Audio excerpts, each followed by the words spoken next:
Ito nagustuhan ko dito, yung thickness ng lugaw nila. Ang init. Hello mga BFF! Since day one nga medyo nakikilala tayo sa pagpo-promote at lalo na sa pagpo-food vlog, naisipan kong maglista ng mga ilang barangay dito sa Hagonoy, Bulacan para puntahan kung alin ba sa mga barangay dito ang may ipagmamalaki at may masarap na pagkain na deserve ma-promote.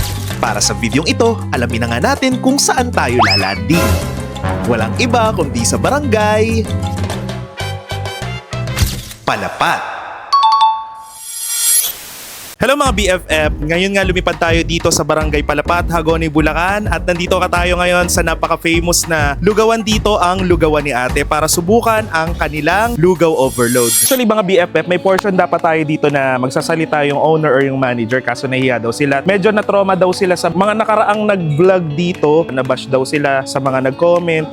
Kabash-bash ba to? Ang sarap nito. Hindi naman nila kailangan ma-vlog na kasi laging puno talaga dito. Magbubukas sila sa umaga, papahinga sa hapon, tapos magbubukas ulit mga bandang paggabi. Nagsimula daw nung pandemic, tapos si Ate talaga is namatay na. So para maituloy yung legacy ni Ate, since madami nga ding customers dito, tinuloy na mga kapatid nila. Kaya hanggang ngayon, nakakapag-serve sila ng gantong ka-quality at masarap na lugaw. So eto na, titikman na natin ang lugaw overload na napapaso ako sa kamay. At syempre, meron din silang sinerve sa atin na toge na nakakat na talagang madali na siyang kainin. Ito ang gusto ko dito, maraming sibuyas na puti. Ay, naglalaway ako. Tara, tikman na natin. And speaking of, kasama ko si Polski ngayon. Sabi nila baka daw vlogger, gatong kadami. Mag-comment yung mga nakakain dito. Di ba ganito naman talaga serving niya? So, pinapakita nyo.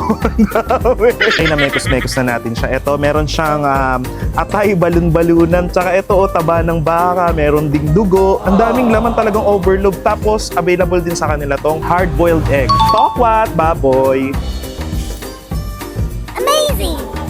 Ito nagustuhan ko dito. Yung thickness ng lugaw nila. Grabe. Di ba na kailangan timplahan eh. Eto na yun eh. Sarap. Ito pa.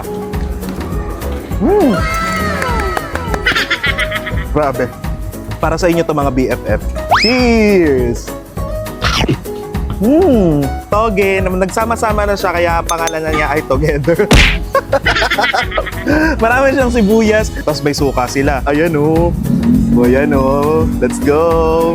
Kuha tayo ng toge na nagsama-sama kaya Together. Cheers!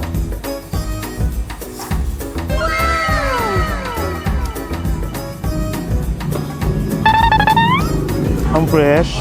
Sa inyo ulit to. Masok-asok pa. Ayan, bukod doon, available din sa kanila ang kanilang tokwat baboy at iba pa nilang produkto dito. Siyempre, available din sa kanila yung iba't ibang klase ng lugaw. Depende na lang din yan sa budget nyo. Kaya naman kung gusto nyo ding pumood trip dito sa Lugawan ni Ate, sumugod na din kayo dito sa Lugawan ni Ate located at Barangay Palapat, Hagonoy, Bulacan. Huwag nyo din silang kakalimutan na i-message at i-follow sa kanilang Facebook page. Ngayon, mga BFF, saan tayo next? I-comment nyo na dyan sa baba. Yun lang mga BFF. Hanggang sa muli. Paalam! Busi ko na to!